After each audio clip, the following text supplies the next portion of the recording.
হয় না,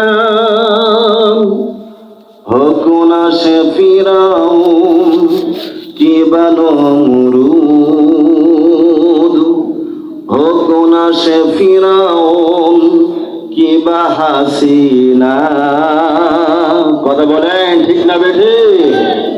কেউ ভাবে চিরকাল রইনা, কেউ ভাবে চিরকাল রইনা। চলে যাই সব ছেড়ে যেতে হয়, মৃত্যু মানে না কোনো পরিচয়। কথা বলে ঠিক না বেঠে? চলে যাই সব ছেড়ে যেতে হয়, মৃত্যু মানে না কোনো পরিচয়। কত রাজা মহারাজান আর মহাবীর, কত রাজা মহারাজা আর মহাবীর, মৃত্যু কাউকে ছেড়ে দেয় না। পৃথিবী থেকে স্থায়ী হয় না, হোক না সে ফিরাউন কিবা নমরুদ, হোক না সে ফিরাউন কিবা শেখ হাসিনা। কেউ ভাবে চিরকাল রইনা, কেউ ভাবে চিরকাল রইনা। একটু জিকির করেন লা ইলাহা ইল্লাল্লাহ।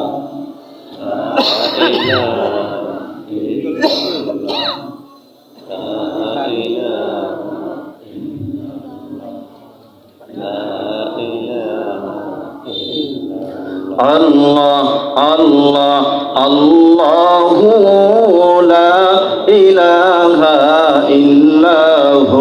একটু জিকির মন করে জিকির করেন আল্লাহ আল্লাহ আল্লাহু লা ইলাহা ইল্লাহু।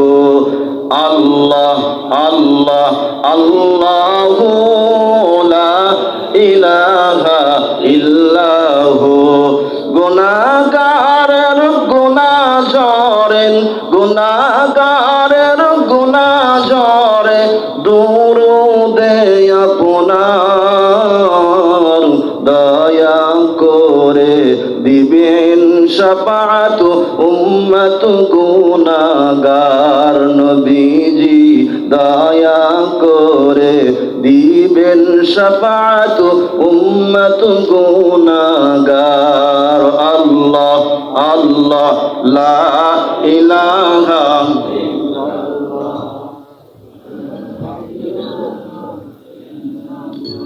জোরে লা ইলাহা। মরণের তুফান চলবে যখন, কিসের তুফান জোরে বলেন? আমার সাথে জবানটা খুলে একটু বলেন। মরণের তুফান চলবে যখন, মরণের তুফান চলবে যখন, নবী গো আমার দয়া করে দেখাইয়েন চেহারাই আনোয়ার। নবীজি চেহারাই আনোয়ার। লা ইলাহা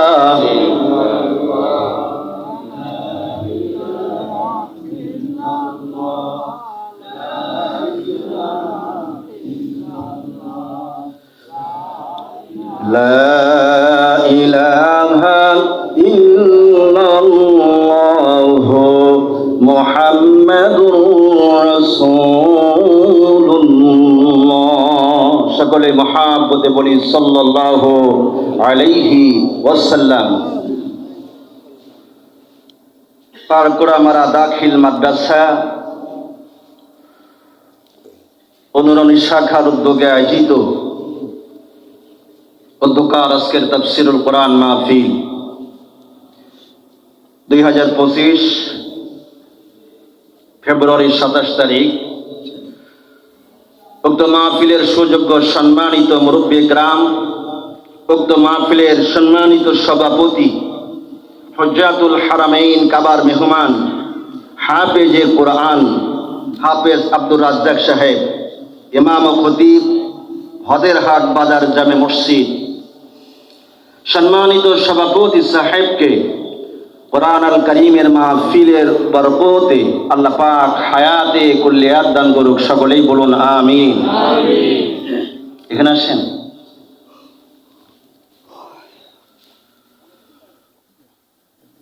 আমার আগেই আপনাদেরকে আলোচনা করে ধন্য করেছেন এ মাহফিলের বিশেষ অতিথি হযরত মাওলানা মুহাম্মদ শরীফুল ইসলাম নোমানী, মাজলিসুল মুফাসসিরিন, বাগেরহাট জেলা শাখা। আল্লাহ পাক আমার ভাইকে, আমার ভাইয়ের কণ্ঠকে সারা দুনিয়া ব্যাপী কবুল করুন। সকলেই বলুন আমিন। বিশেষ বক্তা উস্তাদুল মুকাররম, হাজারো আলেমদের উস্তাদ, আমার শ্রদ্ধেয় বাপজান হযরত মাওলানা মুহাম্মদ বিলাল হুসাইন, সহ সুপারিনটেন্ডেন্ট পারকোড়া মারা দাখিল মাদ্রাসা। কোরআনুল কারীমের এই মাহফিলের বরকতে আমার শ্রদ্ধেয় বাপজানকে আল্লাহ পাক হায়াতে কুল্লিয়াত দান করুক। সকলেই বলুন আমিন।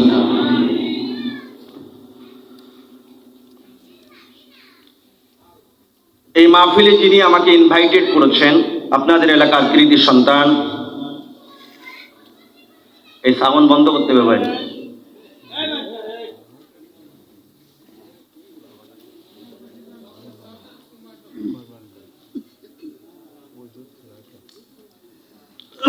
আমার অত্যন্ত ভালোবাসে, নিয়মিত যিনি আমার সাথে যোগাযোগ রেখেছেন, সবসময় ফোন করে বিভিন্ন পরামর্শ নেই,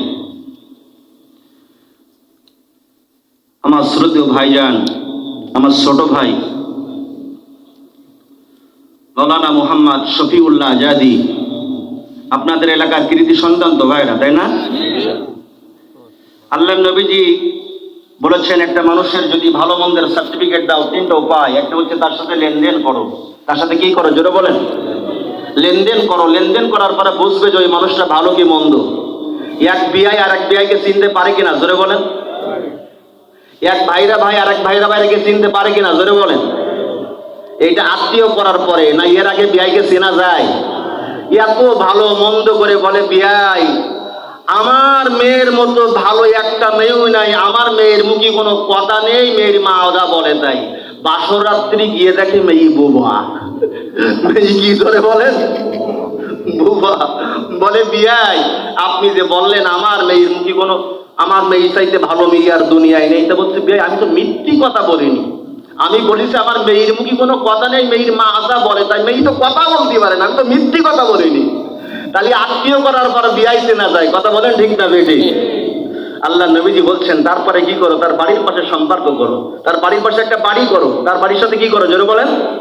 প্রতিবেশী হও। তৃতীয় নম্বর হচ্ছে তার সাথে লেনদেন করো। এই তিনটা কাজ যখন করবা, তখন মানুষকে তোমরা বুঝতে পারবা 3 বছর পর ভালো মন্দ সার্টিফিকেট দাও। আমি শফিউল্লাহ ভাইজানকে যতদিন এই মোবাইলে যোগাযোগ পেয়েছি, আমি মোল্লা ওমর ফারুক যুক্তিবাদী, আজকের বলে যাচ্ছি, আমার ছোট ভাইজান অত্যন্ত ভালো মানুষ। আমার সাথে যে ব্যবহার করেছে, এরকম ব্যবহার বাংলাদেশের বহু আলেমের কাছে আমি পাই নাই। সুবহানাল্লাহ, জোরে বলেন।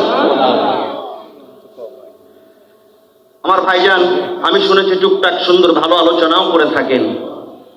আজকে আমাকে এখানে আসছেন, আপনারাও তাকে দাওয়াত করবেন। কারণ এখনকার মাহফিলে শুধু বিভিন্ন ধরনের নায়ক নায়িকাদের গান আছে না নাই? জোরে বলেন। আমার ছোট ভাইজানকে আল্লাহ পাক তার কণ্ঠকে সারা বাংলাদেশের জন্য নয়, সারা দুনিয়ার জন্য দ্বীনের দাঈ হিসাবে কবুল করে নিক। সকলে বলুন আমিন। যে আল্লাহ সুবহানাহু ওয়া তাআলা আপনাকে আমাকে ভালো রেখে, সুস্থ রেখে, সুন্দর মন মানসিকতা দান করে খোলা ময়দানে, মুক্ত বাতাসে, মুক্ত আকাশের নিচে এই কোরআনুল কারীমের মাজলিসে আসার এবং বসার মতো তৌফিক ইনায়েত করেছেন, সে আল্লাহ পাকের প্রতি খুশি না বেজার? আওয়াজ দিয়ে বলুন, খুশি না বেজার? যদি থাকেন খুশি, মুখে নিয়ে হাসি, আওয়াজ দিয়ে বেশি। হৃদয়ের সবটুকু ভক্তি, শরীরের সবটুকু শক্তি কণ্ঠের আগায় উদিত করে মহান মনিবের ইলাহি দরবারে কালেমাত শুকর আদায় করছি। জবানটা খুলে বলুন আলহামদুলিল্লাহ। আরেকটু আওয়াজে বলেন আলহামদুলিল্লাহ। আল্লাহর প্রশংসা করলেন যারা আল্লাহর প্রিয় গোলাম তারা, আর আল্লাহর প্রিয় গোলাম যারা জান্নাতের মেহমান হবে তারা। জোরে বলেন সুবহানাল্লাহ। আল্লাহর প্রিয় গোলাম ছাড়া জান্নাতের মেহমানের হওয়ার উপায় আছে ভাইরা? জোরে বলেন উপায় আছে? সেই সাথে সাথে জানতে চাই আপনারা কেমন আছেন সবাই? আমি কেমন আছি? গতকাল মাহফিল ছিল সুপনগর, তার একটু সুপে সুপে কথা বলে, সেইখানে গেলে শ্রোতারা একটু, যদিও সুপনগর কিন্তু আওয়াজ দেয় বেশি, আওয়াজ দেয় বেশি। এলাকার নাম হচ্ছে সুপনগর। তো সেইখানে শ্রোতা মন্ডলীর আমার কাছে বললো, হুজুর আপনি কেমন আছেন? তা আমার ভালো মন্দর জবাবটা একটি সঙ্গীতের ভাষায় আমি দিলাম। আপনাদের অনুমতি যদি পাই আমার ভালো মন্দের জবাবটা সেই সঙ্গীতের ভাষায় দিতে চাই। আপনারা কি অনুমতি দিচ্ছেন ভাই? সকলে কি দিচ্ছেন ভাই? কি করে বলবো আমি ভালো আছি, হারিয়ে ফেলেছি আমি কোরআনের পাখি। কথা বলে ঠিক না? দেখে কোরআনের পাখি আছে না গেছে? জোরে বলেন। আর যদি আর পৃথিবী উলট পালট যদি হয়, কোরআনের পাখিকে আর খুঁজে পাওয়া যাবে? জোরে বলেন পাওয়া যাবে? কি করে বলবো আমি ভালো আছি, হারিয়ে ফেলেছি আমি, হারিয়ে ফেলেছি আমি কোরআনের পাখি। কি করে বলবো আমি ভালো আছি। আল্লামা দেলাওয়ার হোসেন সাঈদীকে যে আবু জাহেলের নাতিপুতিরা, রাম আর বামেরা, শেখ হাসিনার দলেরা 13টি বছর কারারুদ্ধ করে তাকে কারাগারের ভিতরে ভারতের রর কথা শুনে, মোদি বাবাজির কথা শুনে ইনজেকশনের মাধ্যমে হত্যা করেছ, ওই শেখ হাসিনা ভারতে কেন, লন্ডনে, ইংল্যান্ডে, কামরান, জাপানে, আমেরিকায়, এমনকি রাজনীতি চৌঠ আসমানেও গিয়ে পড়াই। এই চৌঠ আসমান থেকে টেনে নিয়ে এসে বাংলার তৌহিদি জনতা শেখ হাসিনাকে আল্লামা সাঈদীর মৃত্যুর কারণে ফাঁসির মঞ্চে ঝোলাবে। কথা বলুন ঠিক না বেটে?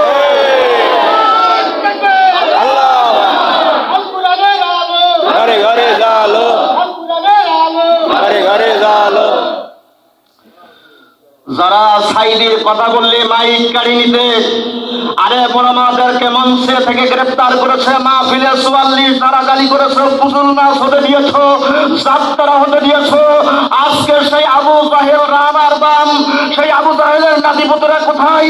আজকের এই খোলা ময়দানে এসো, কোরআনের বিপক্ষে যদি একটা কথা বলো, আমরা তোমাদেরকে এই বাংলার জমিনে দাপন করে ছাড়বো, দাপন করে ছাড়বো, দাপন করে ছাড়বো। কথা বলো ঠিক না? দেখে আজকে আসবা না? আজকে আসার সুযোগ আছে ভাইরা? ধরে বলেন আছে?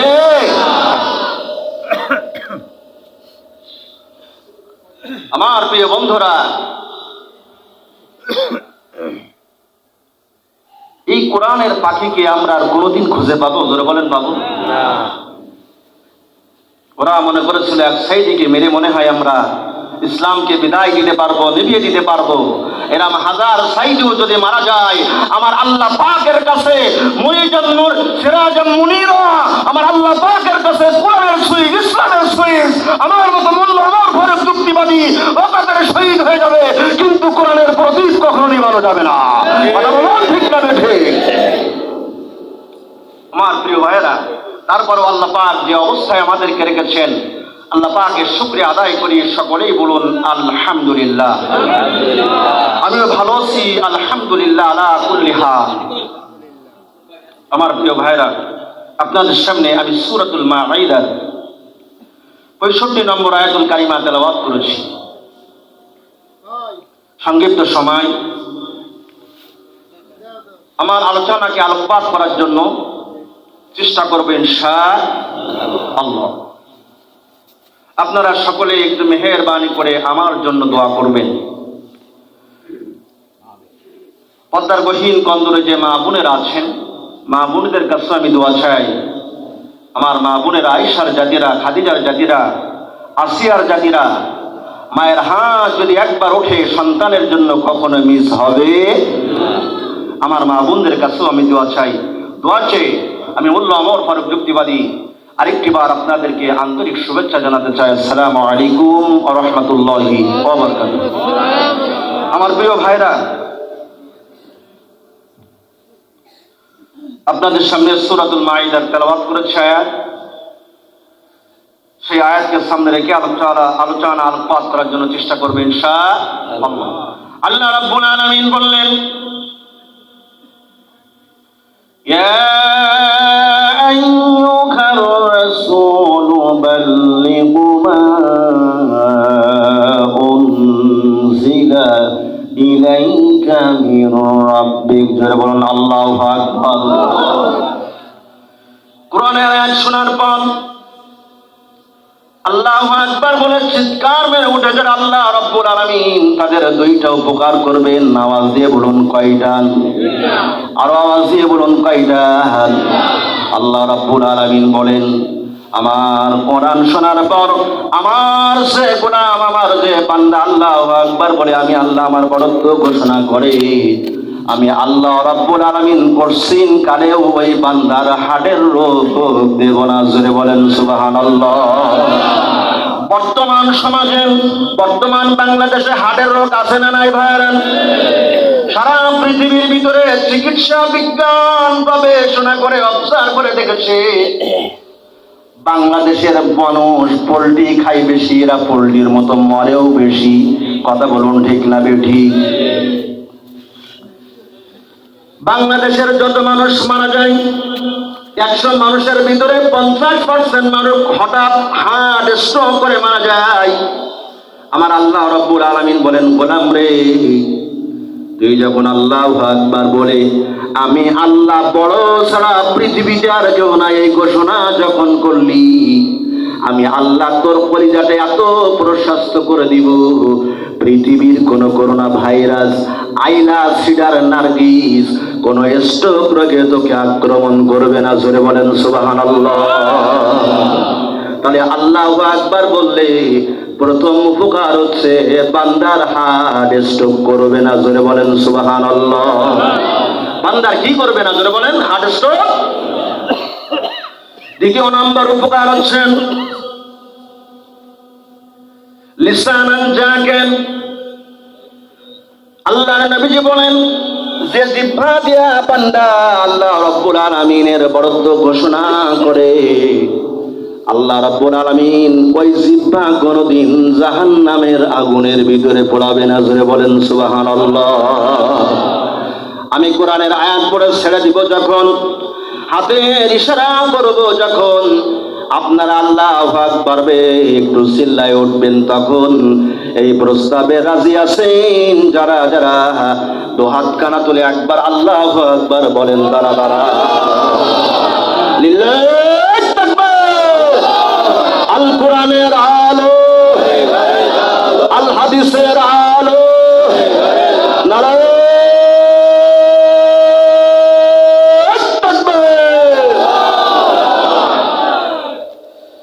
আল্লাহ রাব্বুল আলামিন বললেন, ইয়া আইয়ুহার রাসূল, এই পৃথিবীতে যত নবী এসেছে, যত রাসূল এসেছে, আমার আল্লাহ রাব্বুল আলামিন সব নবীকে, সব রাসূলকে তিনি নাম ধরে ধরে ডেকেছেন।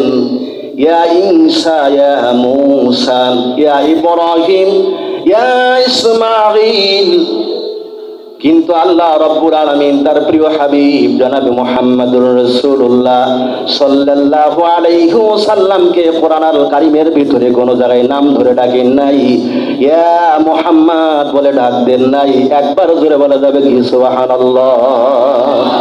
আল্লাহ রাব্বুল আলামিন যতবার ডেকেছেন তাজিম করে সম্মানের সহিত, ইয়া আইয়ুহান নবী, জোরে বলুন আল্লাহু আকবার। ইয়া আইয়ুহান আইয়ুহান নাবিয়্যু ইয়া আইয়ুহার রাসূল, আল্লাহ রাব্বুল আলামিন বলেন হাবিব গো, আপনার সাথে আমার এমন টেন্ডেন্সি হয়েছে, এমন ভালোবাসা তৈরি হয়েছে, আমি আল্লাহ রাব্বুল আলামিন আপনার নাম ধরে যখন আমার ডাকতে করি যাই ভালো লাগে না? জোরে বলেন সুবহানাল্লাহ। আল্লাহর নবীকে বললেন ইয়া আইয়ুহার রাসূল, ও আমার রাসূল, বাল্লিগু, আপনি তাবলীগ করেন, মা উনজিলা ইলাইকা মির রাব্বিক, আপনার রব আপনার কাছে যা নাজিল করেছে আমার প্রিয় ভাইরান, আল্লাহ রাব্বুল আলামিন আমার প্রিয় হাবিবের কাছে যে কিতাব নাজিল করেছে, একটু আওয়াজ করে বলবেন সেই কিতাবের নাম কি? তাহলে তাবলীগ করতে হবে কিসের? জোরে বলেন, আরো জোরে বলেন কিসের? আল্লাহ নবীকে বলছেন হাবিব গো আমার, আপনি কোরআনের তাবলীগ করেন, ওয়া ইল্লাম তাফআল ফামা বাল্লাগতা রিসালাতাহু, হাবিব আপনি যদি কোরআনের তাবলীগ না বাড়ান, কোরআনের তাবলীগ যদি আপনি না করেন, আপনার রিসালাতের দায়িত্ব পালন হবে না। আল্লাহু ইয়াসিমুকা মিনান নাস, বলুন আল্লাহু আকবার। হাবিব এই কোরআনের তাবলীগ করতে গিয়ান ওইরা আমার বামেরা, আবু জাহেল মুগিরার দলেরা, আবু লাহাবের দলেরা আপনার বিপক্ষে ষড়যন্ত্র করবেন, আপনাকে আঘাত করবে। আল্লাহু লা ইয়াহদিল কওমাল কাফিরিন, চিল্লায়া বলুন আল্লাহু আকবার। আমি বলিলাম এরার বামেরা নাস্তিকবাদের শয়তানেরা, আবু জাহেলের প্রেতাত্মারা আপনার বিপক্ষে যতই ষড়যন্ত্র করুক, কাফের বেঈমানেরা, ওরা কোনোদিন সফল হবে না। সফলতার চাবি কাটিয়ে দিয়ে দিব আমি আল্লাহ আপনার হাতে। জোরে বলেন সুবহানাল্লাহ। আল্লাহর নবীজি তার প্রিয় সাহাবী সিদ্দিক আবু বকরকে ডেকে বললেন, আবু বকর তুমি তো জানো আমার জন্মের পর থেকে আমি তাবলীগ করি, নবুয়তের পর আমি কোরআনের তাবলীগ করি, তারপরও আল্লাহ রাব্বুল আলামিন আমার কাছে নতুন করে কোরআন আয়াত নাজিল করে কোরআনের তাবলীগ বাড়াতে বলেছে। হযরত আবু বকর বলে, ইয়া রাসূলুল্লাহি হাবিবাল্লাহ, এই কোরআনের তাবলীগ করতে গিয়া আপনি শাহাবে আবু তালিবের 3 বছর জেল খেটেছেন। কয় বছর? জোরে বলেন। 3 বছর জেল খেটেছেন, তাইফের ময়দানে রক্ত ঝরিয়েছেন। আপনার চাচা আবু লাহাব পোষা নারী বুড়ি আপনার মাথার উপরে চাপিয়ে দিয়েছে। ইয়া রাসূলুল্লাহি হাবিবাল্লাহ, তারপরেও আল্লাহ রাব্বুল আলামিন কি কারণের জন্য আপনাকে নতুন করে কোরআনের তাবলীগ করতে বলল? আল্লাহর নবীজি বললেন, ও আবু বকর, আল্লাহ রাব্বুল আলামিন কোরআনুল কারীমের ভিতরে আয়াত নাজিল করে যখন, আল্লাহ রাব্বুল আলামিনের কথার সাথে দুনিয়ার কোনো কথার যুক্তি খাটে না, তখন জোরে বলা যাবে কি সুবহানাল্লাহ? আমার আল্লাহর কথার সাথে দুনিয়ার কত মানুষের যুক্তি খাটবে? জোরে বলেন, খাটবে? ও আবু বকর শুনুন, আল্লাহ রাব্বুল আলামিন আমাকে কোরআনের তাবলীগ করতে বলেছে। ওই আবু জাহেলের নাতি-পুতিরা আর আমার বামেরা আমাকে যতই মারুক না কেন, আমি আল্লাহর নবীজি কোরআনের তাবলীগ বাড়াবো, ওরা আমাকে মারবে যত, আমি আল্লাহর নবীজি কোরআনের তাবলীগ বাড়াবো তত। ওরা মারবে যত, কোরআনের তাবলীগ বাড়বে তত। আমার প্রিয় মুসলমান ভাইরা, প্র্যাকটিক্যালি ও রিয়ালিটি নেন। এই 17 বছরে আমাদেরকে কম মারেনি, কম ধরেনি, জেলখানায় বন্দি কম করেনি, ফাঁসির মঞ্চে ঝুলাইছে, আমাদের ঘর ছাড়া করেছে, বাড়ি ছাড়া করেছে। বাংলার জমিন থেকে কি কোরআনের তাবলীগ কমেছে না বেড়েছে? যারা বলেন, আরো জোরে বলেন, কমেছে না বেড়েছে? ওরা আমাদেরকে মারবে যত, এই বাংলার জমিনে আল্লাহর কোরআনের তাবলীগ বাড়বে তত। কথা বলুন ঠিক না বেঠি? মিজানুর রহমান আজহারি মাহফিলে আগে হইতে 5,000 মানুষ, এখন 25 লক্ষ মানুষ আল্লাহু আকবার বললেন না? তালিম মেরেছে, যত কোরআনের তাবলীগ বেড়েছে তত, কথা বলুন ঠিক না বেঠিক? এই কোরআন আল কারিমের জন্য কত কালেমার সৈনিকেরা তার বুকের তাজা রক্ত ঝরিয়েছে। আমার প্রিয় ভাইয়েরান, আমার বাড়ি হচ্ছে সাতক্ষীরান। কোথায় জোরে বলেন? সাতক্ষীরার নির্যাতনের কথাটা আপনারা পেপার পত্রিকায় পড়েছেন, কথা বলেন ঠিক না বেঠিক? সারা বাংলাদেশের যত জেলা আছে এই 17 বছরে ববুজান আমাদেরকে জ্বালাইয়া এই বাংলাদেশ ছেড়ে গেল পালাইয়া। ববুজান সব শেখ হাসিনা সব চাইতে যাদেরকে বেশি নির্যাতন করেছে তারা হচ্ছে সাতক্ষীরা জেলার মানুষ, কথা বলেন ঠিক না বেঠিক? আমরা সাতক্ষীরা জেলার মাল। এই 17 বছরে কত নদী পার হয়েছি, কত খাল শেখ হাসিনা আমাদের মারার জন্য ফেলেছে জাল। তবু আমরা বাতিলের কাছে, শেখ হাসিনার কাছে একটা সেকেন্ডের জন্য মাথা নত করিনি। সাতক্ষীরার মাল, জোরে বলেন আল্লাহু আকবার। আর যদি জীবন চলে যায় ফাঁসের মঞ্চে ঝুলতে হয়, কাপড়ের কাতর মাথায় পড়বো, জীবন হলো রক্ত দিব, জীবন দিব, কিন্তু কোন বাতিলের কাছে একটি সেকেন্ডের জন্য কোন মুসলমান মাথা নত করতে পারে না, মাথা নত করতে পারে না, মাথা নত করতে পারে না। কথা বলে ঠিক না বেঠিক? আপনারা রাগ হচ্ছেন নাকি ভাইরা? আলোচনা বন্ধ করে দেব? আমার প্রিয় মুসলমান ভাইরা, বহু কালেমার সৈনিকেরা জীবন দান করেছে। সাতক্ষীরার ছোট্ট একটা ঘটনা যদি আপনাদের অনুমতি পাই বলতে চাই, বলবো নাকি ভাই? 2 ভাইয়ের শহীদের ঘটনা পেপার পত্রিকা, বিভিন্ন টিভি চ্যানেলে, টেন্ডেস্টারে, বিসিবিতে, তেহরানে, সব চ্যানেলে দেখা হয়েছে। গরিব মানুষ, নাম হচ্ছে রুহুল আমিন, বাউনখালী বাজারে বাড়ি, ঘেরের ভিতরে কাজ করে।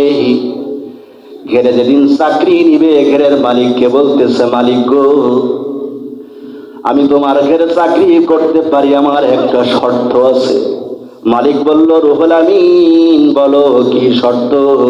রুহুল আমিন বলে, মালিক গো, আপনার ঘরে আমি চাকরি করতে পারি, কিন্তু যেদিন কোরআনের মিছিলের ডাক আসবে, কালেমার মিছিলের ডাক আসবে, ওর কোরআনের ঈদগাহে কিন্তু আমি রুহুল আমিন শামিল হবে, সুযোগ কিন্তু আমাকে করে দিতে হবে। আর নাই কিন্তু আপনার ঘরের ভিতরে আমি চাকরি করব না। আপনি ওই দিন আমাকে ছুটি দেবেন কি বলেন? ঘরের মালিক বলে, রুহুল আমিন যদি ছুটি না দিই কি হবে?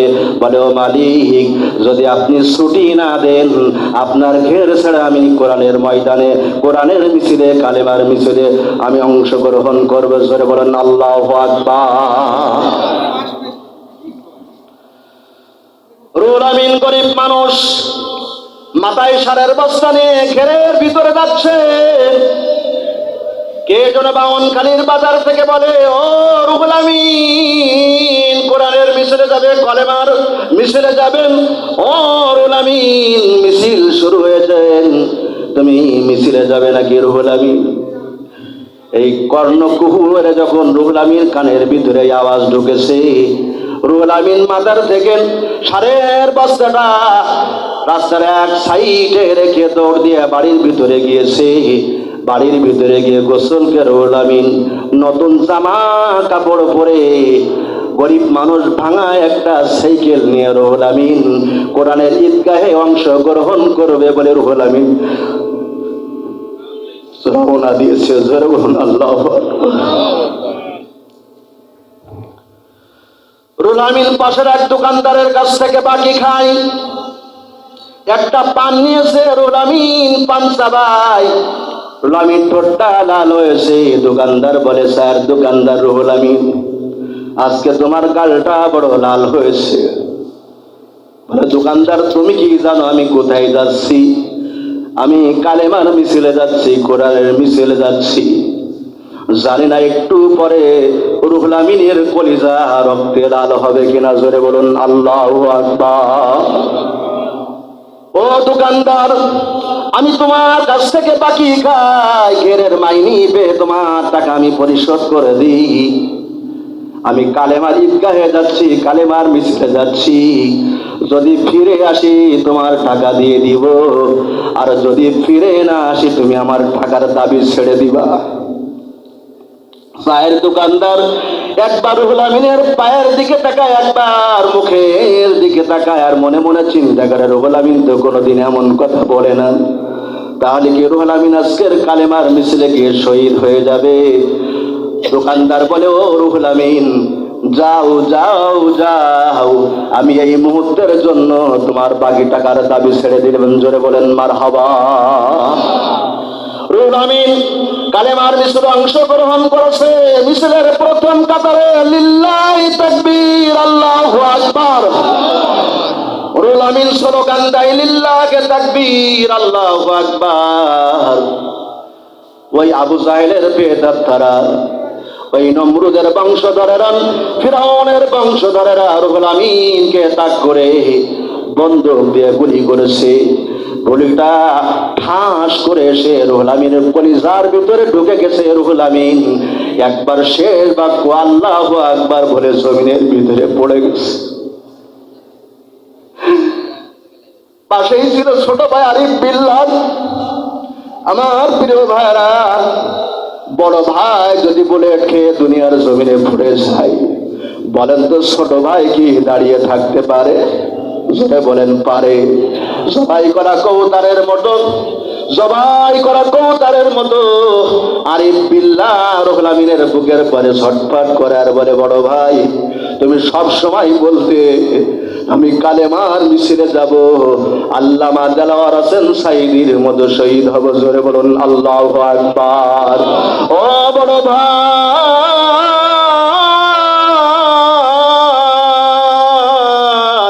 আল্লাহ রাব্বুল আলামিন তোমাকে শহীদ হিসেবে কবুল করেছে।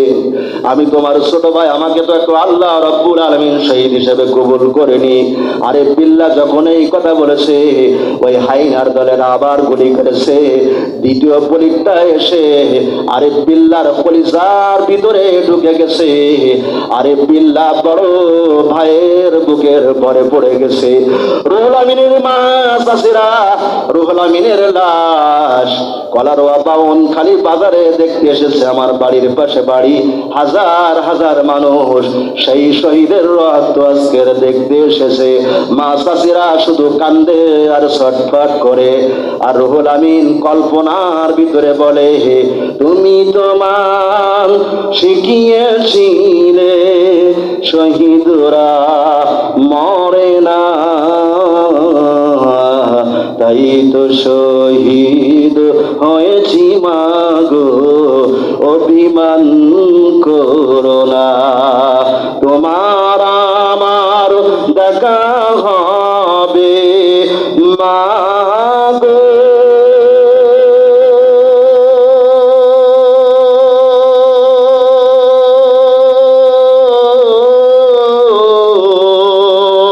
তোমার আমার দেখা হবে জান্নাতের সিঁড়িতে। মাগো তুমি কাঁদছো কেন একলা বাড়িতে? লিল্লাহি তাকবীর। মাগো তুমি কাঁদছো কেন একলা বাড়িতে? জিহাদ থেকে পারি কি মা এমনি আরো ফিরিতে? জিহাদ থেকে পারি কি মা এমনি আরো ফিরিতে? তোমার আমার দেখা হবে মাগো,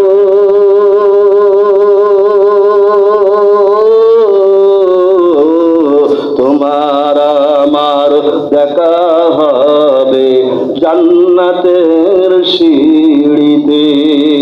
জোরে বলুন আল্লাহু আকবার। শহীদদের দেখা হবে কোথায়? জান্নাতের। আমার আল্লাহ রাব্বুল আলামিন বলেন, রুহুল আমিন দেন, আরিফ বিল্লাহ রে টেনশন করিস না, টেনশন করিস না।